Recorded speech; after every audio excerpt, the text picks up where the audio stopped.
మహిళా రిజర్వేషన్ల బిల్లు కంటే డీలిమిటేషన్ అత్యంత ముఖ్యమైన అంశమని అన్నారు Congress party parliamentary chairperson Sonia Gandhi. Lok Sabha సీట్లు పెంచేందుకు చేస్తున్న పునర్విభజనను రాజ్యాంగంపై చేస్తున్న దాడిగా విమర్శించారు సోనియా.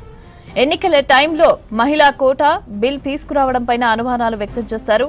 కోటా బిల్ డీలిమిటేషన్ పై చర్చించేందుకు ఇప్పుడు హడావిడి ఎందుకని ప్రశ్నించారు. బెంగాల్ ఎలక్షన్స్ ముగిశాక పార్లమెంటు ప్రత్యేక సెషన్ పెట్టాలని డిమాండ్ చేశారు. ఎన్నికల తర్వాత ప్రత్యేక సెషన్ పెట్టాలనే ప్రతిపాదనపైన 3 సార్లు కేంద్రానికి కాంగ్రెస్ పార్టీ లేఖలు రాసినా స్పందించలేదని ఆరోపించారు. తన మాటే నెగ్గాలనే ఆలోచనలో ప్రధాని మోదీ ఉన్నారని విమర్శించారు సోనియా గాంధీ. విపక్షాల అభ్యంతరాలను కాదని ప్రధానమంత్రి ఎడిటోరియల్స్ రాయటం, పార్టీలకు విజ్ఞప్తి చేయటం, ఇతర సమావేశాలు నిర్వహిస్తున్నారని మండిపడ్డారు. రాజకీయ లబ్ధి కోసమే ఎన్నికల టైంలో 2 అంశాలను తెరపైకి తీసుకొచ్చారని ఘాటు విమర్శలు చేశారు. చట్టసభల్లో 33% మహిళా కోటాను ప్రతిపక్షం వ్యతిరేకించడం లేదన్నారు సోనియా గాంధీ. ఇక 2011లో జనాభా లెక్కల ప్రకారం జరిగే నియోజకవర్గాల పునర్విభజన ప్రక్రియను వ్యతిరేకిస్తున్నామని స్పష్టం చేశారు.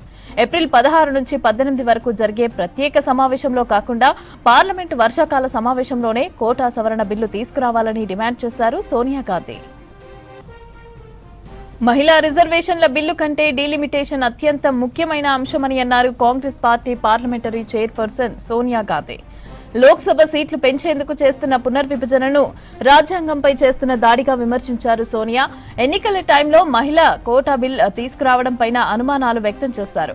కోటా బిల్ డీలిమిటేషన్ పై చర్చించేందుకు ఇప్పుడు హడావిడి ఎందుకని ప్రశ్నించారు. బెంగాల్ ఎలక్షన్స్ ముగిశాక పార్లమెంటు ప్రత్యేక సెషన్ పెట్టాలని డిమాండ్ చేశారు. ఎన్నికల తర్వాత ప్రత్యేక సెషన్ పెట్టాలనే ప్రతిపాదనపై 3 సార్లు కేంద్రానికి కాంగ్రెస్ పార్టీ లేఖలు రాసినా స్పందన లేదని ఆరోపించారు. తన మాటే నెగ్గాలనే ఆలోచనలో ప్రధాని మోదీ ఉన్నారని విమర్శించారు సోనియా. విపక్షాల అభ్యంతరాలను కాదని ప్రధానమంత్రి ఎడిటోరియల్స్ రాయటం, అదేవిధంగా పార్టీలకు విజ్ఞప్తి చేయటం, ఇతర సమావేశాలు నిర్వహిస్తున్నారని మండిపడ్డారు. రాజకీయ లబ్ధి కోసమే ఎన్నికల టైంలో 2 అంశాలను తెరపైకి తీసుకొచ్చారని ఘాటు విమర్శలు చేశారు. చట్టసభల్లో 33% మహిళా కోటాను ప్రతిపక్షం వ్యతిరేకించడం లేదన్నారు సోనియా గాంధీ. ఇక 2011 జనాభా లెక్కల ప్రకారం జరిగే నియోజకవర్గాల పునర్విభజన ప్రక్రియను కూడా వ్యతిరేకిస్తున్నామని స్పష్టం చేశారు. ఏప్రిల్ 16 నుంచి 18 వరకు జరిగే ప్రత్యేక సమావేశంలో కాకుండా పార్లమెంటు వర్షాకాల సమావేశంలోనే కోటా సవరణ బిల్లు తీసుకురావాలని డిమాండ్ చేశారు సోనియా గాంధీ.